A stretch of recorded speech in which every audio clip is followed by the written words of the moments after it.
നായിഡുവിനെ ഇരുമ്പഴിക്കുള്ളിലേക്കാക്കാൻ തക്കം പാർത്തിരുന്ന ജഗൻമോഹനും കൂട്ടർക്കും കിട്ടിയത് എട്ടിന്റെ പണിയാണ്. ജഗൻമോഹൻ റെഡ്ഡി ഇപ്പോൾ ഇതാ NDAയുടെ ഉപരാഷ്ട്രപതി സ്ഥാനാർത്ഥിയായ CP രാധാകൃഷ്ണനെ പിന്തുണച്ചുകൊണ്ട് ഔദ്യോഗികമായി YSR കോൺഗ്രസിന്റെ എല്ലാ പിന്തുണയും ഉണ്ട് എന്ന് പറഞ്ഞ് രംഗത്ത് വരുമ്പോൾ നായിഡു ഇപ്പോഴും അനിശ്ചിതത്വത്തിൽ തന്നെയാണ്. നായിഡുവിന് വളരെ വ്യക്തമായി തന്നെ അറിയാം BJPയെ തള്ളിപ്പറയേണ്ട സമയം അടുത്തു കഴിഞ്ഞിരിക്കുന്നു. അതിന് കാരണമായത് തങ്ങളെ മാത്രമല്ല മറ്റുള്ളവരെ കൂടി തെറ്റിദ്ധരിപ്പിക്കുന്ന രീതിയിൽ ഏകപക്ഷീയമായി നടപടിക്രമങ്ങൾ കൊണ്ടുപോകാൻ അമിത്ഷായും മോദിയും ഉദ്ദേശിക്കുകയാണെങ്കിൽ അതിന് കൂട്ടുനിൽക്കേണ്ട കാര്യമില്ല. അതുകൊണ്ടാണ് നായിഡു വ്യക്തമായി ഏകനാഥ് ഷിൻഡെയെ ഒപ്പം പിടിച്ചിരിക്കുന്നത്. നിതീഷിന് വ്യക്തിത്വം ഇല്ലാത്തത് കൊണ്ട് തന്നെ നിതീഷിനെ കുടിച്ച വെള്ളത്തിൽ വിശ്വസിക്കാൻ കൊള്ളില്ല എന്ന തിരിച്ചറിവ് നായിഡുവിന് നേരത്തെ തന്നെ ഉണ്ടായിരിക്കുന്നു എന്നുള്ളതാണ്. ആന്ധ്രയിൽ പോലും ഭരണവുമായി ബന്ധപ്പെട്ട കാര്യത്തിൽ BJPയെ അടുപ്പിക്കാതിരിക്കാനും മന്ത്രിസഭയിൽ നിന്നും ദൂരെ കളയാനും വേണ്ടിയുള്ള നീക്കങ്ങൾ നായിഡു തുടങ്ങിക്കഴിഞ്ഞിരിക്കുന്നു. അതിന്റെ ഭാഗമായി ആദ്യപടി എന്ന രീതിയിൽ തന്നെയാണ് പ്രതിപക്ഷ നേതാവായ രാഹുൽ ഗാന്ധി രേവന്ത് റെഡ്ഡിയെ ചുമതലപ്പെടുത്തി നായിഡുവുമായി ഒരു ഡീലിലേക്ക് എത്തിച്ചേരാൻ രേവന്തിന് കൃത്യമായ നിർദ്ദേശം നൽകിയിരിക്കുന്നത്. രേവന്ത് നമുക്കറിയാം നായിഡുവിന്റെ ശിഷ്യന്മാരിൽ ഒരാളായിരുന്നു. രേവന്ത് റെഡ്ഡി നായിഡുവിന്റെ പാർട്ടി, അതായത് നായിഡു സ്ഥാപിച്ച തെലുങ്ക് ദേശം പാർട്ടിയുടെ ഒരു പ്രമുഖ നേതാവായിരുന്നു.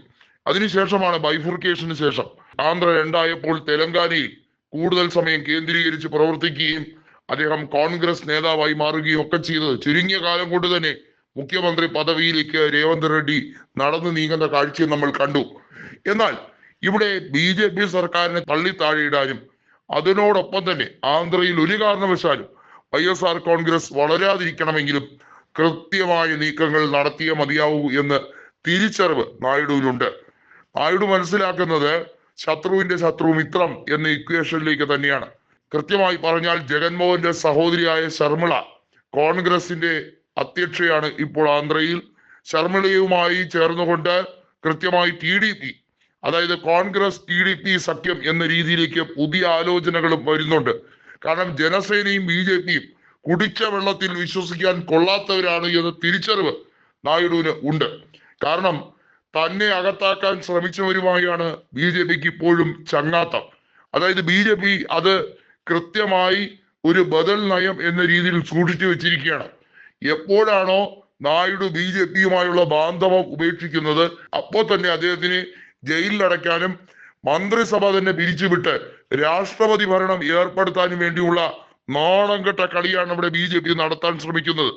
ജനാധിപത്യത്തിലൂടെ അധികാരത്തിൽ വന്ന സർക്കാരിനെ ഒന്നുമല്ല അവിടെ ജനങ്ങൾക്ക് സേവനത്തിന് വേണ്ടി അവതരിപ്പിക്കുന്നത്.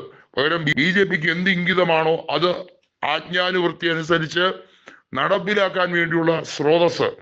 അതിനുവേണ്ടിയാണ് സുപ്രധാന ബില്ല് ഇപ്പോൾ കൊണ്ടുവന്നത്. 30 ദിവസത്തിലധികം ജയിലിൽ കിടക്കുന്നവർക്ക് മന്ത്രിസ്ഥാനം നഷ്ടപ്പെടും എന്നുള്ളത് ഉൾപ്പെടെ കൊണ്ടുവന്നിരിക്കുന്നത് ആന്ധ്രയിലെ നായിഡുവിനെയും തമിഴ്നാട്ടിലെ സ്റ്റാലിനെയും ഉദ്ദേശിച്ച് തന്നെയാണെന്ന് വളരെ വ്യക്തമായി കഴിഞ്ഞിരിക്കുന്ന സാഹചര്യത്തിൽ കൂടിയാണ് ദക്ഷിണേന്ത്യൻ സംസ്ഥാനങ്ങളിൽ ഒന്നായ ആന്ധ്രയുടെ മുഖ്യമന്ത്രിയായ നായിഡു BJPക്ക് പണി കൊടുക്കാൻ തയ്യാറായിരിക്കുന്നത്.